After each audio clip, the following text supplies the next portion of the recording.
প্রিয় দর্শক, সালাম এবং শুভেচ্ছা নিবেন। ছাত্র জনতার রক্তক্ষয়ী অভ্যুত্থান শেখ হাসিনার দানবীয় শক্তিকে পরাজিত করেছে। তারা প্রমাণ করেছেন বাহিরের কোনো শক্তির সাহায্য ছাড়া শুধু স্বৈরাচারী শাসকের উচ্ছেদই নয়, ভারতের মতো বিরাট শক্তির নিয়ন্ত্রণকেও রুখে দেওয়া সম্ভব। আমি আজকে অন্তর্বর্তীকালীন সরকারের দুটি গুরুত্বপূর্ণ চ্যালেঞ্জ, বিএনপির কম সময়ের মধ্যে নির্বাচনের দাবি এবং ভারতের সাথে সমঝোতা চুক্তির ভবিষ্যতের উপর আমার আলোচনা আপনাদের সাথে শেয়ার করব। দর্শক, এখন দেখা যাক অভ্যুত্থানের নেতৃত্ব কি বলছেন। তারা এক স্বৈরাচারকে তাড়িয়ে অন্য কোনো স্বৈরাচারকে ক্ষমতায় চান না। সংস্কার করতে চান বর্তমান সংবিধান এবং পুলিশ, প্রশাসন, বিচার বিভাগ সহ রাষ্ট্রের সকল প্রতিষ্ঠান, যাতে ভবিষ্যতে যে দলই ক্ষমতায় আসুক তারা যেন স্বৈরাচারী হয়ে উঠতে না পারে। তারা গণহত্যার বিচার চান। এই বিপুল পরিমাণ কাজ 3-6 মাসের মধ্যে গুছিয়ে আনা আদৌ কি সম্ভব? আমার মনে হয় অন্তর্বর্তীকালীন সরকার আরো বেশি সময় দাবি করতে পারেন। দর্শক, এখন প্রশ্ন হলো, দেশের সবচাইতে বড় রাজনৈতিক দল বিএনপি কি এটা মেনে নিবে? বিএনপি গতানুগতিক রাজনীতিতে অভ্যস্ত, তবে সরকার পতনের আন্দোলনে তাদের ভূমিকা কম নয়। তারা অতি দ্রুত নির্বাচন অনুষ্ঠানের দাবি করছেন। সংবিধান এবং ভেঙে পড়া রাষ্ট্রের সংস্কার তাদের কাছে যতটা না গুরুত্বপূর্ণ, তার চেয়েও বেশি গুরুত্বপূর্ণ কম সময়ের মধ্যে নির্বাচনের দাবি। দর্শক, অভ্যুত্থানের নেতৃত্ব দানকারী শক্তি এবং বিএনপির এই মতপার্থক্যের সুযোগ নিয়ে সজীব ওয়াজেদ জয় বিএনপির সাথে অতীতের বিরোধ মিটিয়ে ফেলতে চেয়েছেন এবং সমঝোতার প্রস্তাব দিয়েছেন।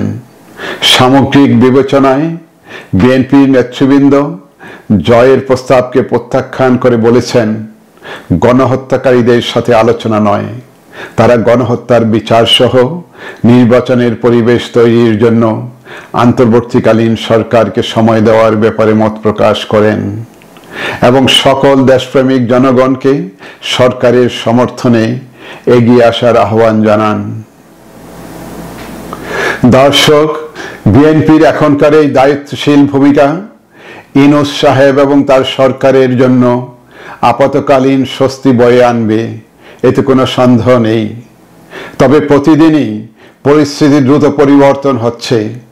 সরকার কত দ্রুত কতটুকু সংস্কার করতে পারবে এবং বিএনপি বা কত লম্বা সময় অপেক্ষা করবে নির্বাচনের জন্য, সেই প্রশ্নটি কিন্তু থেকেই যাবে।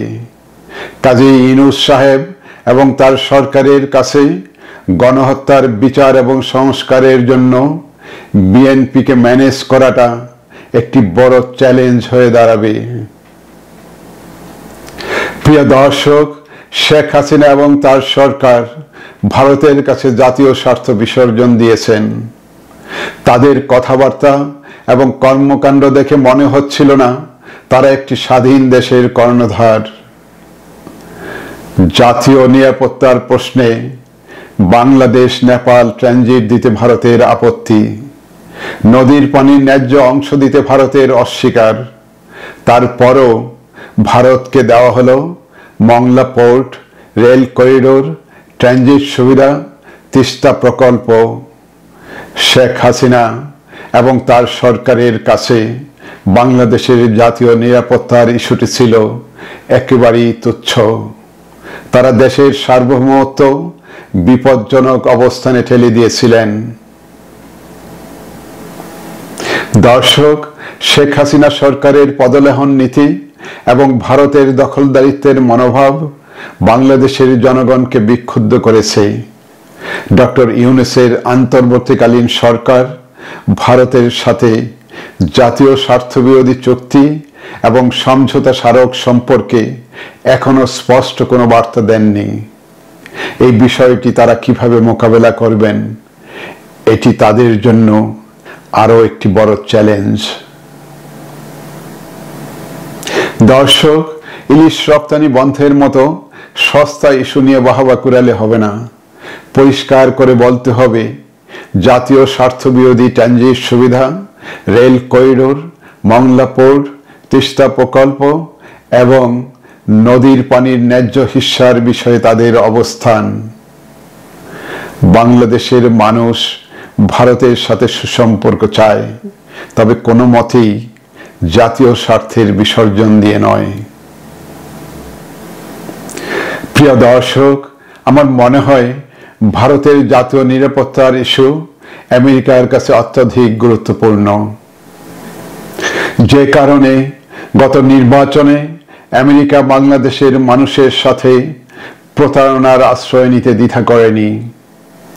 আমার আরো মনে হয় রেল করিডোর, ট্রানজিট চুক্তির মতো ইস্যুগুলো শুধু ভারতের নিরাপত্তার সাথেই সম্পর্কিত নয়, চীন বিরোধী প্রকল্পের সহায়কও বটে। সবশেষের প্রশ্ন হল, ডক্টর ইউনূস কি দাঁড়াতে পারবেন এই অঞ্চলে ভারত কেন্দ্রিক আমেরিকার স্ট্র্যাটেজির বিরুদ্ধে? ষড়যন্ত্র থেমে থাকবে না, তারপরেও বিজয়ের পথটিকে খুঁজে নিতে হবে। সবাইকে ধন্যবাদ।